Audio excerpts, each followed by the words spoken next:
If you've been time blocking and you're technically getting more done, but you still feel exhausted, maybe irritable, and like work never really lets go of you, this second video in the Time Blocking If You Want Your Life Back series is for you. Your extra productivity isn't fixing your IHS for a reason. Now, IHS stands for Irritable Home Syndrome.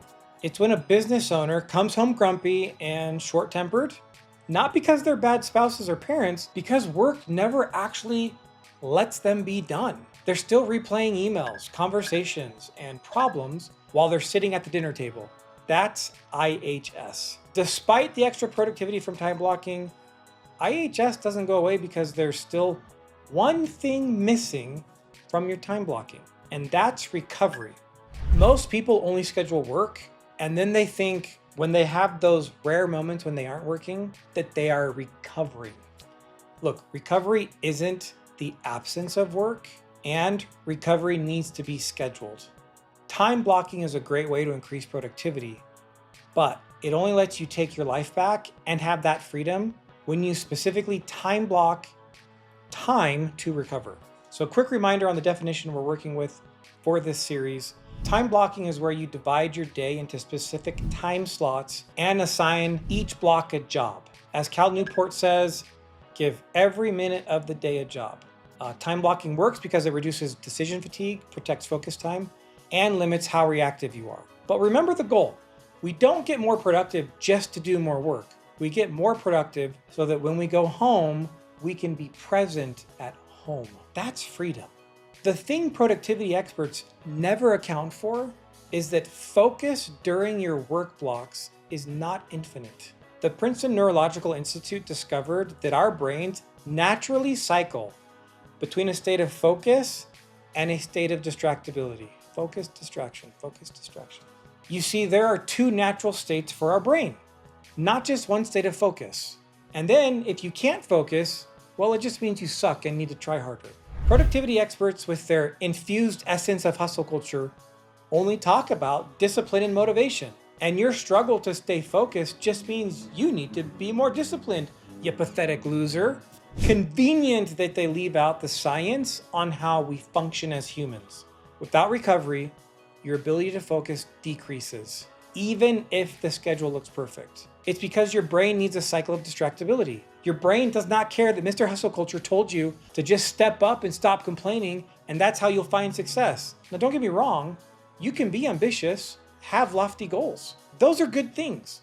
Taking breaks with recovery blocks doesn't detract from those ambitious goals. In fact, because your brain has the two states, recovery blocks let your brain enjoy a cycle of distraction so that it will be ready to focus again when it's time for a focus block of work. The goal of time blocking is to create enough structure that you can work with focus and then actually be done. That's where recovery blocks come in, and that's why I created the 3.3 rule. The most productive workday consists of working up to 3 hours at a time, followed by a 30% recovery break. You work with focus, then you recover on purpose. Both need to be time blocked, not just the work. The thing is, most people confuse the act of stopping work with taking a break. Those are not the same thing. I'm not talking about those times like on weekends or after work when you are done for the day. I'm talking about restorative breaks that we need in between focus blocks. And because there's a difference between not doing anything and these recovery breaks, I want to be super clear that there are good recovery breaks and bad recovery breaks. The two biggest things to avoid in a recovery break is social media and politically charged news articles. I mean, if we're being serious, we could all stand to eliminate both those from our lives completely, but doing them during a break is particularly bad because it keeps your mind stimulated in a stress state, which is not recovery. A real break will do the opposite. It will restore your energy and reset your focus. I mean, good breaks look boring to hustle culture. Walking, quiet time, eating without a screen, a real conversation that has nothing to do with work. This slowdown is not laziness. It's how your nervous system resets. And when you reset, something else important happens. You regain control. You come back clearer. You make better decisions. You work faster without forcing it. If your time blocking system doesn't include recovery, work will still own you. And you'll never put irritable home syndrome into remission. Time blocking recovery breaks is the only remedy for this. In other words, time blocking with the 3.3 rule is the only way to time block.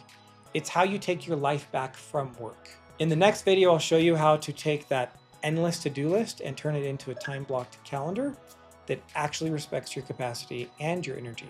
Because the whole point of this series isn't to get your calendar perfect. It's getting your life back. And if this idea of productivity leading to freedom resonates with you, that's exactly why I wrote my book. Because working better only matters if it helps you live better too. This is part 2 of the series. I will see you in the next one.